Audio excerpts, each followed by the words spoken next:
que vous allez bien. Donc, c'était finalement la finale de la première saison de Secret Story. J'ai pris un moment de réfléchir. Secret Story Afrique. Donc, le côté de l'Africain, ils ont fait une reality show, une émission de réalité, télé-réalité. La même version que la France, Secret Story, où c'est plusieurs personnes qui sont rassemblées, qui doivent cohabiter dans une maison et chacun a un secret et doivent faire des missions. Ils ont une cagnotte personnelle et puis ils doivent démasquer le secret des gens pour voler la cagnotte de la personne ou faire des missions pour remporter plus d'argent dans leur cagnotte. Et à la fin, dans cette émission, c'est un concours un peu de... Ils touchent le public parce que nous, le public, on peut les voir. Il y a des gens qui les voient en temps réel tout le temps. Et le public, ben, on se laisse aller par la personnalité qu'on voit. C'est ça le but, right? C'est la même chose un peu. Je sais qu'au côté francophone, on appelle ça Secret Story. Dans le côté anglophone, on appelle ça Big Brothers. Big Brothers, la seule différence, il n'y a pas nécessairement de secrets qui sont reliés aux candidats, mais il y a des missions. Et puis, chaque semaine, il y a une histoire de ballottage. Ils mettent des gens en nomination, ils doivent se voter contre eux dans la maison.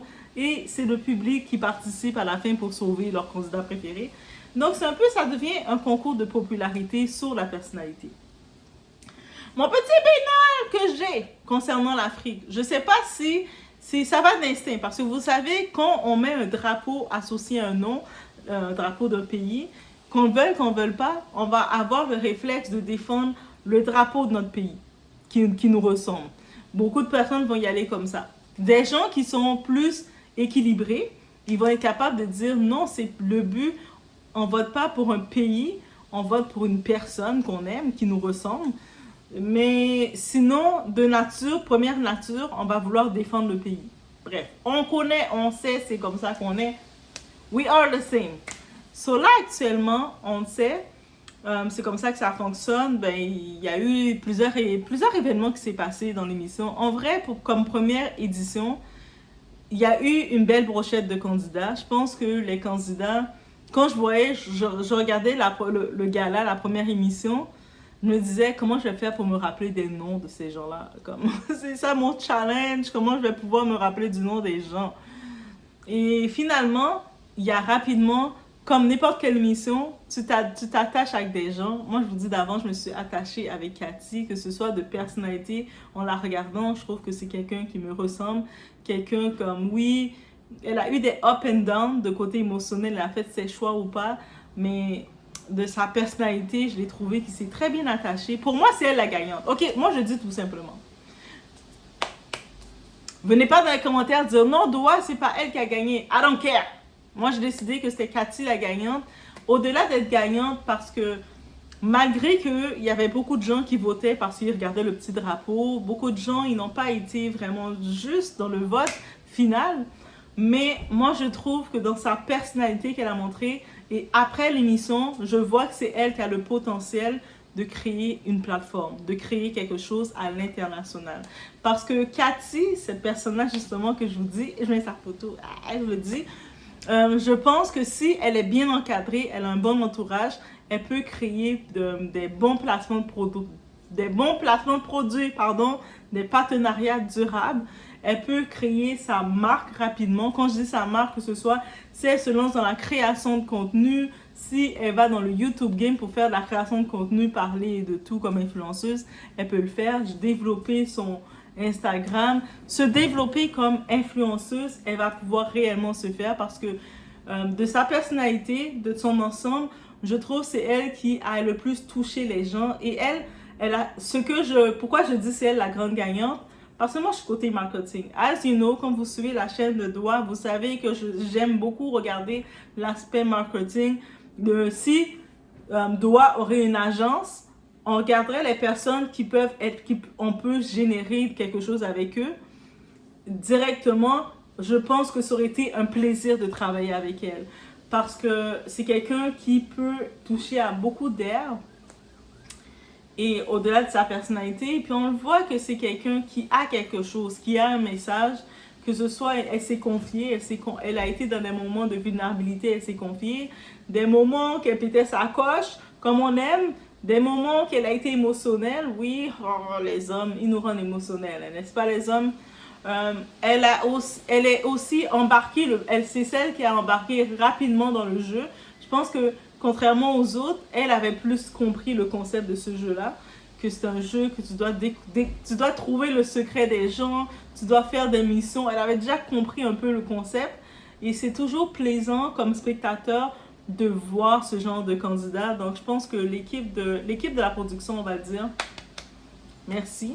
Et puis, ils décident de faire une saison 2, saison 3, peu importe.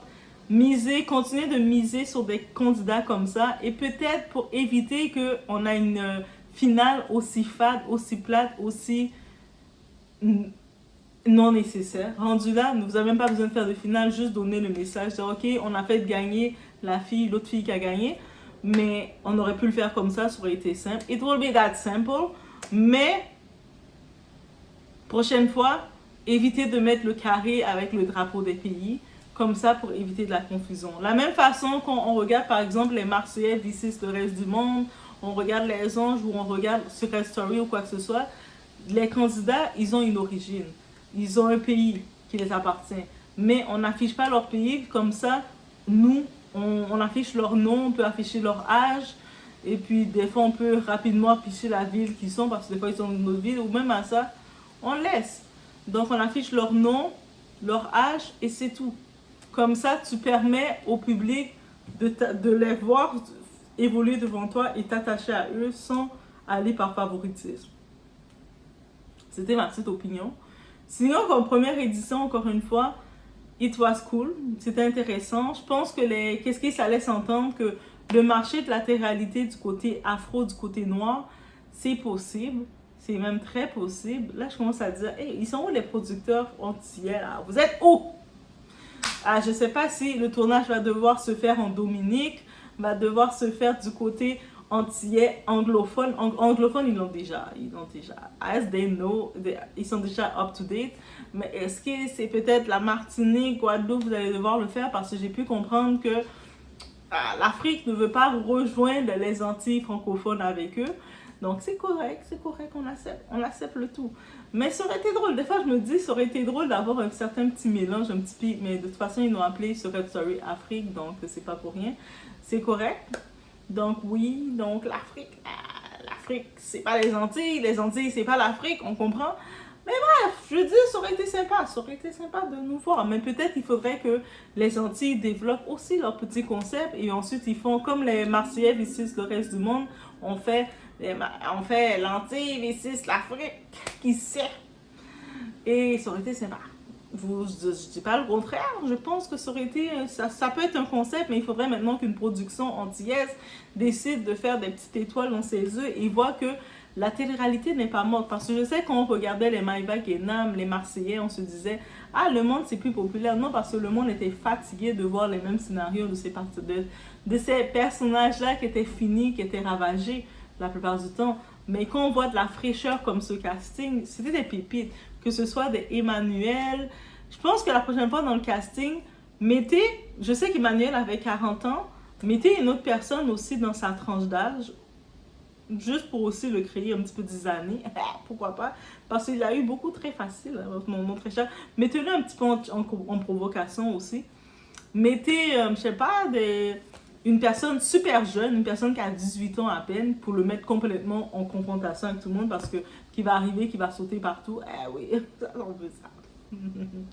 Mettez, comme je sais ils ont fait un secret faux couple, mais ça avait été gâché parce que l'autre fille qui devait faire le faux couple avec Ange, mais elle n'était pas là pour jouer, clairement, ça avait été gâché. Mais ça aurait été sympa qu'une édition qui mette un vrai couple et qui doit faire semblant qu'ils ne sont pas en couple. On se rappelle dans la saison qu'il y avait Noré avec Camilla. Non, Noré et Camilla, c'était deux vrais couples. On les avait switch ensemble. Et puis, tout ça. Le monde ne devait pas savoir qui était le couple de qui. C'était drôle. Ou sinon, ça peut être un vrai couple. Je pense que c'est la saison de Marie Garet et tout. C'était un vrai couple, mais on les avait séparés. On peut faire des trucs comme ça. Tu sais, des sortes de mélanges comme ça. On aime voir ça aussi. Ah, on est comme ça. On peut créer des faux frères et sœurs, la fausse famille de Secret. Mais je pense que c'est pour ça que les secrets, il y a tellement de variétés qu'on peut créer et jouer avec ça. Et mettez surtout, moi je vous dirais, mettez des joueurs qui veulent jouer. C'est-à-dire que quand ils font, vous savez, quand les joueurs présentent leur intro, ils disent un peu qu'est-ce qu'ils veulent faire. Et puis ils disent, moi je m'appelle telle personne et moi je veux jouer, je suis prêt à tout. On veut des joueurs comme ça. On veut pas les joueurs comme la Bernica, la fille, la girl de Akram. On veut pas de ça. On veut des joueurs qui disent, moi je veux jouer, je suis prêt à tout. On veut pas des joueurs comme Tobias qui avait tant de potentiel, mais après une semaine, il a fait, je me sens pas bien, j'ai mal au ventre, je dois partir. On veut pas ça. On veut comme vraiment des personnes qui ils ont vu la première saison se faire et qui jouent le jeu, qui embarquent, qui veulent protéger leurs secrets. Parce que des fois, je trouvais que les secrets étaient trop vite dévoilés. Comme le secret des jumelles, tout d'un coup, quelqu'un vient vouloir faire tes cheveux. Tu sais que ton secret, c'est surtout les sœurs jumelles Mo et Mota de Sénégal. On sait que leurs secrets sont jumelles, chacun sont dans une pièce. Elles ont des petits traits, elles avaient des petits traits de différence. Et elle laissait les gens s'approcher trop d'elle, commencer à les toucher, dire hey, une chante, ta tête n'est pas la même chose qu'avant. Non! Non! Tu sais que ton secret, c'est ça. Tu peux pas laisser les gens commencer à te toucher comme ça. Utilise du caractère. Soit, s'il le faut, pète des coches. Fais un peu comme Coralie. On se rappelle dans Secret Story, du côté français, on avait Coralie pour Show. Vous savez, en plus, c'est ça la différence dans Secret Story. Quand vous êtes un candidat marquant, les gens, même quand l'émission est terminée, ils se rappellent de vous, de votre impact dans le jeu. Coralie, on se rappelle. Ah, elle avait parlé sur le dos de tout le monde. Elle a fait tout ce qu'il fallait faire. Elle jouait le jeu. Elle était un personnage, Coralie. C'est sûr qu'elle n'a pas gagné, en effet. Mais là, dans sa vie, elle a gagné. C'est-à-dire que oui, dans ces jeux-là, en effet, les gros joueurs ne gagnent jamais. Ce qui était dommage dans cette finale, c'est que c'est justement à cause de l'histoire des drapeaux. Le monde, la plupart, quand ils votaient pas pour le joueur, pour la qualité de ce que le joueur pouvait créer. Mais ils votaient vraiment par rapport au... Les gens votaient par rapport au... Par rapport à quoi? Le vent m'a déconcentré. Ils votent par rapport au drapeau.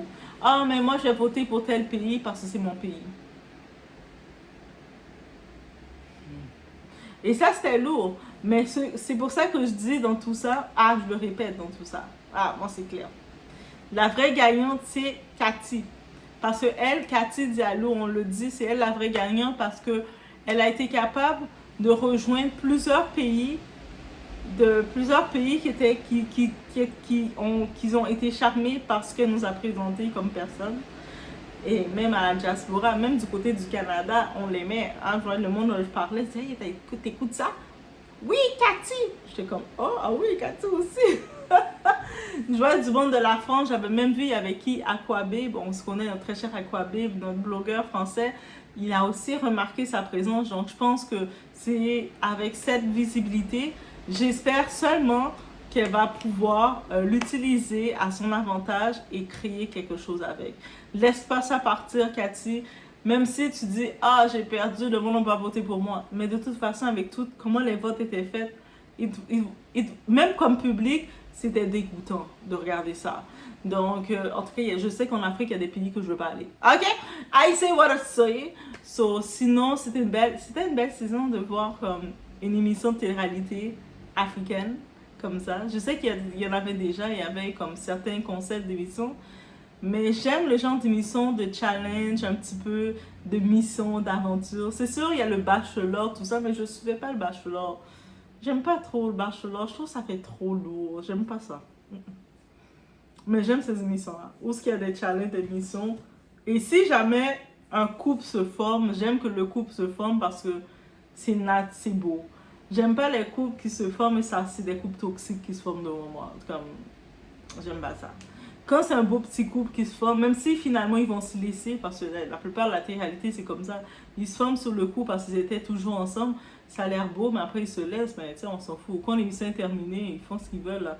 Mais j'aime ça voir des belles histoires, comme qui font semblant de manger des pistaches devant nous. J'aime ça voir ça. Mais sinon, félicitations à la prod, ils ont relevé le défi, encore une fois. Donc, c'est là. Ils ont prouvé que oui, la télé-réalité n'est pas dead. On veut voir des personnalités chaudes, on veut voir ça. Et puis, Même le Secret Story qu'il y avait eu récemment avec Alexis, il n'était pas plus intéressant que celui-là. Eux autres, ils ont été intéressants. Les candidats, je ne sais pas si c'est la première édition, le monde arrivait, mais c'était intéressant. Il y avait des petites choses, c'était drôle. Et Maïmouna, à un moment, Maïmouna, elle nous a donné du... On se disait, mais c'est-tu un rôle que tu joues, ma chérie? Mais c'était drôle, j'ai bien aimé quand même, en vrai. Elle m'a fait rire. Elle m'a fait rire et puis rire. Des fois, je savais pas si je devais rire ou faire comme ça.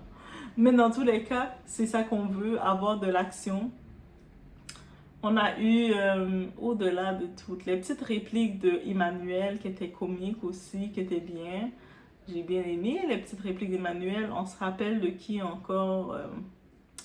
Je trouve que malheureusement, les jumelles, elles n'ont pas pu vraiment évoluer comme j'aurais voulu les voir évoluer. Je trouve que non. Je trouve que j'aurais voulu les voir un peu plus évoluer. Surtout qu'on a pu comprendre qu'elles ont du mordant, là. Elles ont du piquant. Mais je sentis qu'elles n'ont pas assez montré ça. Et ça me déçoit un peu de ce côté-ci. Ange, jusqu'à maintenant, est-ce qu'il a pris une décision de qui qu'il voulait? Il était entre Bériche, entre Marlène, entre Mamouna. Ah, finalement, je dis Ange, mon très cher Ange, c'est laquelle que tu as choisi? Parce que l'émission est terminée, on reste sur un arrière-goût, on ne sait pas c'est qui l'a choisi. Notre très cher Ange. Sinon, il y a Ange. Et qui est encore qui a? Cathy, félicitations Cathy. On t'a aimé, on a aimé qu'est-ce que tu nous as donné. Des fois, j'étais énervée contre toi, Cathy. Yo, je veux dire honnêtement, des fois, Cathy, j'étais comme, mais qu'est-ce qu'elle fait? Mais en même temps, ça a été un plaisir de la suivre. C'est elle qui me donnait envie de suivre l'émission. Parce que c'est ça que ce genre d'émission-là, tu t'attaches avec un personnage, que tu t'identifies à ce personnage jusqu'à la fin. Et quand je disais Cathy, c'est mon combat, même des fois, quand elle faisait des choses, j'étais comme, c'est mon combat. C'est mon combat, mais pourquoi elle a fait ça? Mais j'ai bien aimé, en général. Donc, elle a un très bon fond, j'ai bien aimé. Et je vous laisse sur ce. Dites-moi, laissez-moi savoir qu'est-ce que vous en pensez. Et c'est quoi vos conseils que vous donneriez s'il devrait avoir une saison 2, ça serait quoi les conseils que vous pourrez donner pour la saison 2? Ou est-ce que vous n'aimeriez pas que la saison 2, ils incluent les afro-descendants? I see it. Like, I don't know, donc, je vous laisse sur ce. On se voit au prochain vidéo.